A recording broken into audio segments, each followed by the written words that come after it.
Hello, and welcome to Own Your Retirement. My name is Albert Lalonde from Kaizen Financial. If you'd like more information about what you hear during our show today, give us a call at 586-752-7008 or visit us online at www.kaizenfinancialinc.com. And while at my website, click on the podcast page to check out our past shows and also to subscribe to our program on Apple Podcasts, Spotify, or Amazon Music. All right, here's a question I want to start with today. When most people think about retirement planning, what's the first thing that comes to mind? Well, for most people, the answer is money. Yes, savings. Well, whether the numbers add up, and that matters enormously because the financial foundation has to be there. Remember that. But here's what's interesting. When you ask actual retirees what makes their retirement generally fulfilling, the answers get a lot more complicated than a balance sheet. So today, we're going to walk through 9 habits that research consistently ties to a happy retirement. And most of them have nothing to do with your account balance, folks. So throughout the episode, we'll be discussing, highlighting, and referring to data and survey results from a recent Kiplinger article that's titled 9 Habits for a Happy Retirement. But before we begin, I'm joined by my co-host, Tony Shore, who helps keep these conversations practical and grounded, and he knows how to have a fulfilled retirement without the checkbook. Right, Tony? Well, yeah. In fact, you said the question you wanted to start off today with, asking our listeners out there and people, when you think about retirement planning, what's the first thing that comes to mind? And for me, it's pizza. Pizza, love it. Retirement planning and pizza. Stick with me here, people. Stay with me. I like it. When I think about retirement planning, I think about, okay, in advance of retiring, I need to plan out which pizza restaurants and buffets across the country I want to visit. So that's the planning I'm thinking about. All The right. financial aspect, I don't want to have to even worry about it because that's what you're for. Yes. That's what you're for, Albert, is to handle that aspect of it for me. Sure. That's the deal. But that aside, my obsession with pizza put aside, I do think that a lot of people, you need to have a plan for the finances. And they assume that, okay, I've got a financial plan in place. I got a 401k, or I've talked to a financial advisor. The rest is going to take care of itself. But honestly, the research shows that there's real work to do on the non-financial side as well, and not just planning on where you're going to have pizza.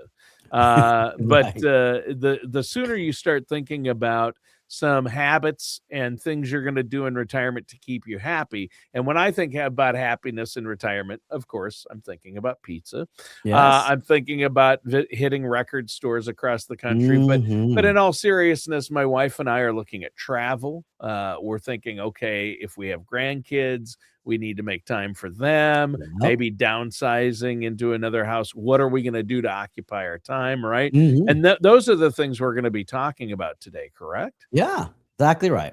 And you have to understand, some of these habits will feel intuitive.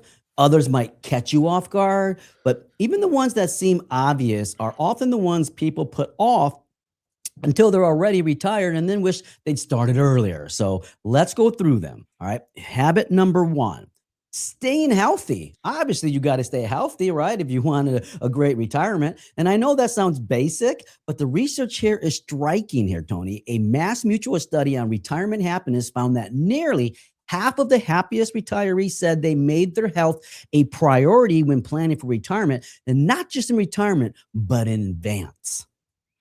Well, sure. And that connection does make sense, Albert. What good is financial security if you don't have the physical capability or the health to enjoy it, right? Yes. And, you can still have pizza, just got to moderate a little bit. Sure, yeah. And there's good news for people who haven't been as active as they like. Research suggests that getting physically active, even starting later in life, can significantly reduce the risk of cardiovascular problems. And then the CDC also recommends around 150 to 300 minutes of just moderate activity per week, whether you're walking. And this is not a marathon, that's a walk around the neighborhood for most days. Now, walking 7,500 steps a day, for example, is associated with lower blood pressure, reduced dementia risk, better sleep, and improved mood. And the options for getting there, well, are broader than most people think. Now, Yeah. the Senior Games Association runs national and state level competitions for people 50 and older for everything from triathlons and tennis to pickleball. Now, if competition motivates you, woo, that's a real outlet. For others, it's about building something into, let's say, a trip or a goal. There are guided walking tours through, let's say, Spain's famous Camino de Santiago trail, Yep. where you can walk at whatever pace suits you, with guides handling logistics. And you'll meet people from all over the world along the way. Or maybe something closer to home, like signing up for a local 5K that's benefits a charity you care about. Maybe starting a small, with a specific achievable goal and then building from there, well, is one of the most reliable ways to maybe make exercise stick into your program. Now, the real principle here is simple, though. The best exercise routine is the one, well, you actually enjoy and will keep doing. So whatever that is for you, whether it's golf, swimming, hiking, dancing, the consistency matters more than the intensity, Tony. Yeah, I think staying active is huge and your health is huge. If you don't have your health, you're not going to have a happy retirement. Yeah. What's next? What's number 2? Well, social connection is number 2. And this one carries some of the most compelling research of anything we'll talk about today. In fact, the Harvard Longevity Study, the longest running study of adult life ever conducted, concluded that strong relationships are the single biggest predictor of health and happiness in later life. So, more than career success, and obviously more than diet or exercise. Wow. Okay. And that's interesting. And I think that's a bold finding right there. It is. And it cuts both ways. So, loneliness is generally dangerous. University of Michigan polling found that more than a third of older adults experience feelings of loneliness at least once a week.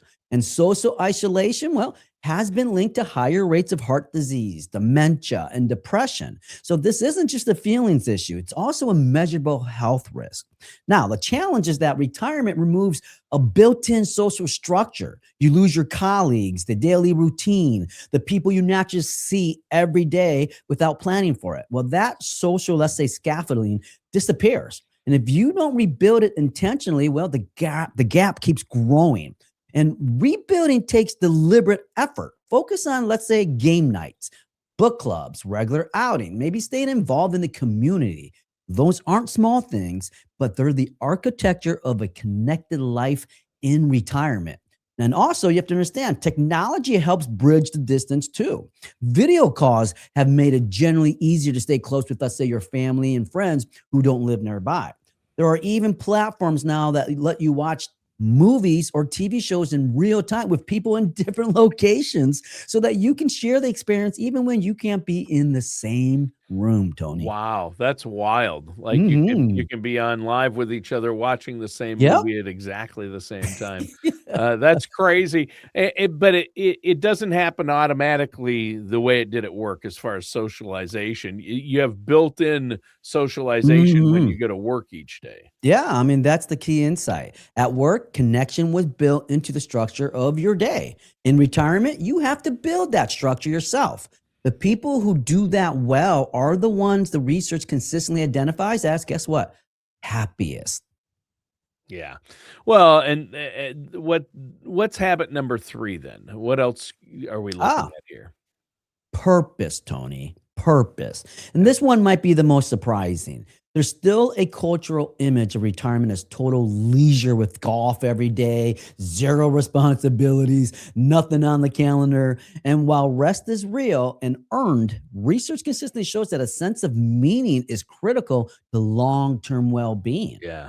In fact, a 2021 study found that a stronger sense of meaning in life was linked to better relationships and lower feelings of loneliness. And a nationwide Retirement Institute survey found that 97% of retirees with a strong sense of purpose reported being happy compared to 76% of those without one. That's a meaningful gap, Tony.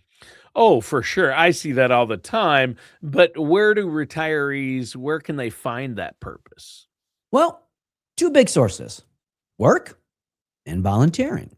So, okay. on the work side, people 75 and older are now the fastest growing segments of the workforce, and their numbers have quadrupled since 1964, according to the Pew Research. Now, some of that is financial because the cost of living is real, but research suggests a significant share of older workers are just staying engaged simply because they want to, Tony. Yeah. Now, the structure, the contribution, and the identity that comes with it, well, don't automatically disappear just because you stop needing the paycheck.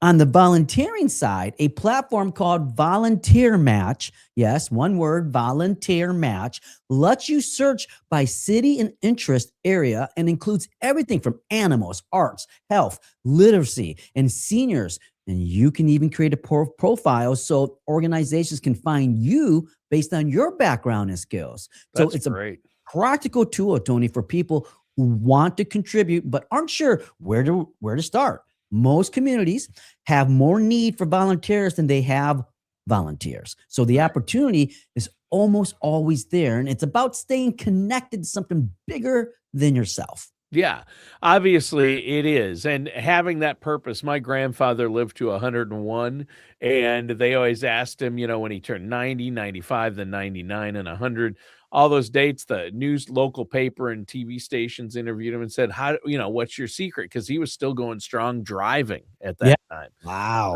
And he said, never stop. You have to have a purpose. You have to have something to get up for every day.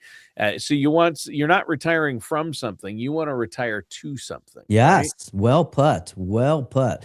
Now, habit 4 is never stop learning. I believe that 100%. Yeah. Ongoing education and mental stimulations are believed to help maintain cognitive function and may reduce the risk of dementia.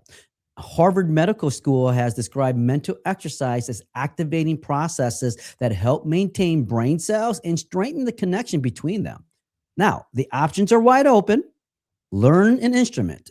Take a class at a community college. Major universities like Yale and Stanford offer actual free courses, I would say, through online platforms. Many colleges offer reduced or free tuitions for seniors. Yeah. So libraries also have free audiobooks through an app called Libby, where all you need is a library card. One study even found that people with dementia who regularly did crossword puzzles delayed the onset of accelerated memory decline by more than 2 years. So the consistent principle is to keep your brain working on new things, Tony. Yep. You've got to use it or lose it, right? That's really the idea. Yes. And listen, it doesn't have to be formal education too. It can be learning, let's say, a new card game, picking up a second language through, let's say, a free app, or finally going deep on a subject you've always been curious about but never had time for. So the goal is novelty and engagement and giving your brain something it has to generally work at. And that's what drives the benefit. Yeah. And it feeds back into that social aspect too of socialization. I mean, a class at a community center or a college isn't just mental stimulation. It's a room full of people with similar interests, and it's a way to socialize too, isn't it? I couldn't agree more with you, Tony. In fact, these habits don't exist in isolation. They reinforce each other. So learning leads to social connection, which reinforces purpose, which supports optimism, which now brings us to habit 5. Habit 5 is optimism. And this is where the research gets generally fascinating from a health standpoint. A study published in JAMA Network found that highly optimistic people were significantly less likely to suffer heart attacks or other cardiovascular events and had a lower overall mortality rate than their pessimistic counterparts. Now, I should say a separate study published in the Proceedings of the National Academy of Sciences found that optimistic women had a 50% greater chance of living to age 85 and optimistic men a 70% greater chance. Those are remarkable numbers for something that can feel like just a personality trait. Right. And that's not just a trait you're born with, right? No, no. I mean, that's the key point. Optimism can be developed. Research shows that consciously reframing situations in a positive light, surrounding yourself, this is important, with optimistic people, and taking breaks from the news cycle when it's dragging you down, well, over time, that can shift the way your brain processes the world. Mhm. So it's not just feel good advice, it's has measurable downstream effects on the physical health. But before we go further, let me give out our contact information here for you guys. Give us a call if you're concerned about how are you living your best retirement. You can Yeah. call us at 586-752-7008, or you can visit us online at www.kaizenfinancialinc.com. All right. Well, I think this is great. It's been a great show so far. What's the next habit? All right. Habit 6, gratitude. And this is closely related to the optimism, but distinct in an interesting way. Studies by psychologists Robert Emmons and Michael McCullough found that people who made a practice of counting their blessings had a more positive outlook, reported fewer physical ailments, exercised more, and were more likely to help others. So, gratitude also tends to reduce materialism. People who practice it consistently report being more satisfied with what they have, which means less chasing the next purchase. And that has real financial implications in retirement, Tony. Well, how do you actually build up that habit? Ah, journaling is one of the most effective methods. In just a Huh. few minutes a day, writing down a handful of things you're grateful for. Well, they can be big or small, like let's say a professional milestone, a good conversation, or even your morning coffee. Okay. Over time, it shifts your baseline. Psychological research suggests that putting gratitude to paper can actually produce real mental and physical benefits, greater self esteem, let's say, better sleep, improve heart health. Those aren't abstract outcomes, those are things you feel every day. Now, if writing isn't your thing, speaking it out loud works today.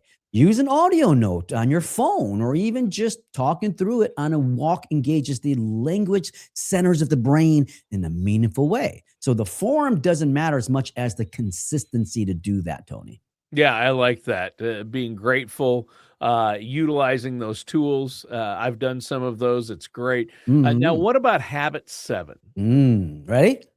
Pets. Yes, Ah, pets. pets. Yes, All and the right. research here is more compelling than people might expect. I love One it. study found that older dog owners who walked their dogs at least once a day got 20% more physical activity than people without dogs and Yep. spent about 30 fewer minutes a day being sedentary. Hmm. Now, there's also research suggesting that owning cats or dogs may help slow cognitive decline. The Wow. companionship factor is real too, because the bond with the pet can provide a level of daily emotional support that generally rivals human interaction in terms of psychological benefits. Now, if owning a dog full time isn't practical or fostering is an option, many shelters have programs where you can take a dog on a day trip. That's socializing for the dog and real health benefits for you with no long term commitment. Now, the companionship a pet provides can be generally meaningful. And for people living alone, wow, it can make a real difference in the day to day mood and their motivation. Yeah. Yeah. Owning a dog forces you to exercise. I know every day. I know that. We have a dog and 4 cats. They keep us busy. Now it's Oh time. boy, yes. Yep. Now it's time for lucky number 8. All right. Following the science on healthy aging, the point here isn't about any specific diet, trend, or supplement. It's about being a smart, discerning consumer of health information. So there's a lot of noise out there, and research has shown that older adults are disproportionately exposed to health misinformation online. So a good rule of thumb is that if a new study with a small sample size seems to overturn decades of solid peer-reviewed research, approach it with the real skepticism and always loop in your doctor on that. Now, what the solid research does tell us is significant. A 2023 study of 276,000 US veterans representing over a million persons' years of data identified 8 habits that, taken together, could add more than 2 decades to a person's life. Now, the list includes being physically active, like we talked about, not smoking, managing stress, eating well, avoiding regular binge drinking, good sleep hygiene, maintaining positive social relationships, and then being free from opiate dependencies. Yeah. Yeah, and those themes of physical activities, that social connection, managing your stress, those all keep coming up in our conversation today as keys to have a happy retirement because Mhm. they're not independent variables. They affect each other, right? Right. In fact, they compound each other, which is Yeah. actually one of the more hopeful findings in all of this. When you build one good habit, it tends to support the others. Exercise improves mood, which supports optimism, which supports relationship, which reinforces purpose. See, it's a system, not a checklist. And that means you don't have to get all 8 right all at once to start seeing benefits. Progress in one area tends to create momentum in the others. Now, one more thing worth flagging here is the dental, vision, and hearing health. Often they get overlooked, but there's real research tying unmanaged hearing loss and vision problem to increase dementia risk. So regular checkups across the board aren't just about comfort. They're also about the long-term picture of your health. Yeah. Yeah, that's huge. I think that's really important. And what about number 9? Well, the ninth habit is about what not to do. Don't chase happiness directly. Hmm. Psychologist June Gruber at Yale has found that when people make happiness itself the primary goal or the thing they're explicitly pursuing, well, it tends to backfire. In fact, expectations inflate. Reality falls short, and people end up less satisfied than if they hadn't been fixated on it. So what's the alternative then? Well, everything we've talked about today, exercise, relationship, purpose, learning, gratitude, happiness, well, it tends to emerge as a byproduct of meaningful engagement and not as something you can just decide to have. The takeaway is this: instead of asking, am I happy? Ask, am I building the kind of life that happiness comes from? That's a more useful question. And 9 habits we've covered today are a practical answer to it. So how does all this connect to working with somebody like you, a financial professional? Well, in a real and let's say practical way, a seasoned financial service professional isn't just managing assets. They're actually helping clients build a retirement that supports this kind of life by thinking about healthcare costs, income sustainability, how to structure withdrawals so money isn't a source of stress in your 70s and 80s. When the financial plan is solid, you free up the mental and emotional bandwidth for everything else we've talked about today. And the money is the foundation, so don't get me wrong, but what you build on it is the whole point. Think about it this way, Tony. You spend decades building up your savings, making careful decisions, staying disciplined. All of that is in service of life that's worth living when the alarm stops going off every morning. So, the habits we talked about today are what fills that life. And working with a financial service professional who knows your full situation, monitors your plan, and adjusts as life changes, well, is part of what makes possible to focus on the rest. And when you're not worried about whether the numbers are holding up, you have the mental space to invest in your health, your relationships, your sense of purpose. Those things don't happen by accident. Mhm. But remember, they also don't require a perfect plan as well. They require intention and a little bit of structure. So, that's exactly the kind of conversation we love having with people. I love having that conversation with my clients, not just about portfolios and distributions, but what retirement actually supposed to look like for them and how excited are they? What does a good day look like? What are you looking forward to? What are you maybe a little nervous about? Those questions matter, and having someone in your corner who can help you think through both the financial and the personal side of transition, well, I can't say that there's nothing more valuable than that. Yeah. Well, that's the bottom line right there, Albert. And let's remind our listeners how they can reach you to set up that no charge, no obligation consultation with you and your team there before we wrap up. Yeah, of course. Look, if anything we talked about today raised questions about your own retirement picture, we'd love to sit down with you, put a plan together so we can help you find your happiness. Give us a call at 586-752 7008 or visit us online at www.kaizenfinancialinc.com. Remember, we're always glad to take a closer look at your specific situation so we can help you own your retirement, folks. Yeah, and don't forget those healthy habits for a happy retirement. Stay healthy, stay connected, find a purpose, have a Yes. purpose, never stop learning, stay optimistic, practice gratitude. I love that one. I'm glad you brought that up. And, pets, I love that. I would have never guessed the four-legged friend. Don't chase happiness and Yes.